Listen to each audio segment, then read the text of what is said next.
Tangis nenek Saudah korban penganiayaan usai tolak tambang ilegal, ucap terima kasih di rapat DPR RI.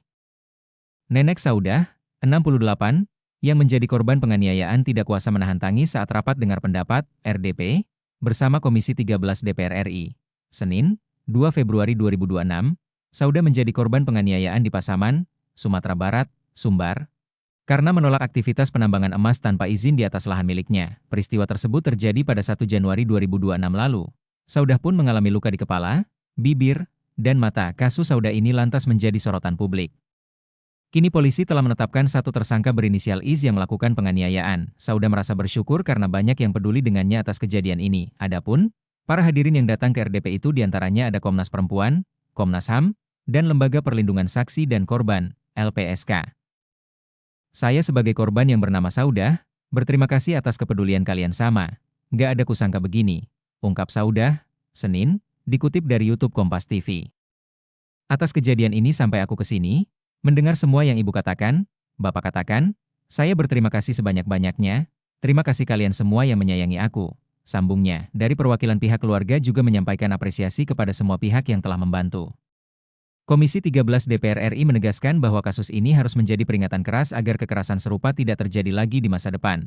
Mendorong pemerintah, khususnya Kementerian HAM, agar tidak terjadi lagi, Bu.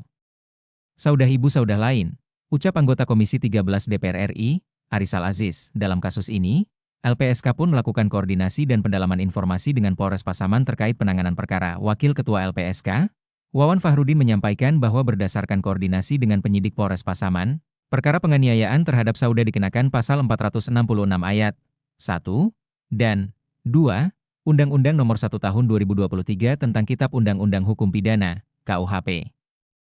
Dalam perkara tersebut, penyidik pun menetapkan satu orang tersangka berinisial IS, yang merupakan anak dari terlapor berinisial YM. Penetapan tersangka itu didasarkan pada keterangan saksi-saksi yang melihat langsung peristiwa penganiayaan.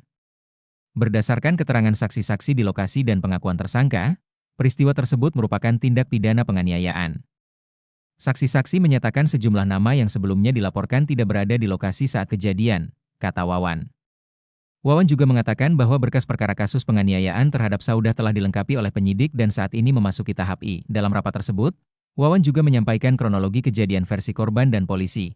Versi korban, kata Wawan, Saudah mendatangi Sungai Batang Sibinail di Nagari Lubuk Aro, Pasaman untuk menegur penambang yang beroperasi di lahan miliknya. Namun, Saudah justru dianiaya saat memprotes aktivitas penambangan emas ilegal tersebut hingga sempat tidak sadarkan diri dan ditinggal di semak-semak. Pada pukul 3 dini hari, Saudah sadar dan berusaha pulang dengan kondisi luka yang cukup parah.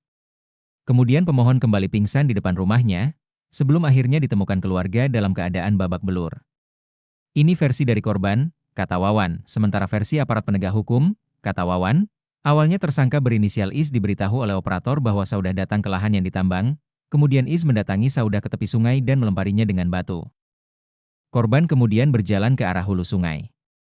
Setelah mengambil barang di camp, pelaku kemudian mengikuti korban sampai ke hulu bersama saksi D dan I. Pelaku kembali melempar korban dengan batu, kata Wawan. Tak sampai situ saja, pelaku disebut juga meninju korban beberapa kali hingga terjatuh dan melakukan pemukulan dengan cukup brutal hingga Saudah mengalami luka di kepala, bibir, dan mata. Kondisi medis korban terdapat 7 jahitan di kepala dan 5 jahitan di bibir, dengan lebam di sekitar mata. Korban juga mengalami pusing berulang, sempat pingsan, dan ditemukan dalam kondisi terluka parah, kata Wawan. Wawan mengatakan, para saksi yang melihat kejadian itu tidak sempat melerai karena kejadian berlangsung sangat cepat.